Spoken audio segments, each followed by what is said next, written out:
నా కాఫీ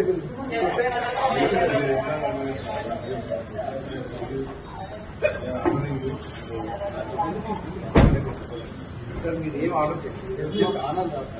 ఏం ఆర్డర్ చేయలేదు ఎందుకంటే అర్థం మార్చుకుంటారు బయట ఒక మనిషి పంపించమంటే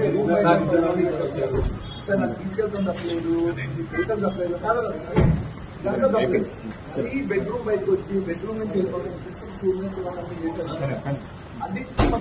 ఇప్పుడు మీకు తప్పకుండా నేను చెప్తున్నా ఇది మంచి విషయం కాదు.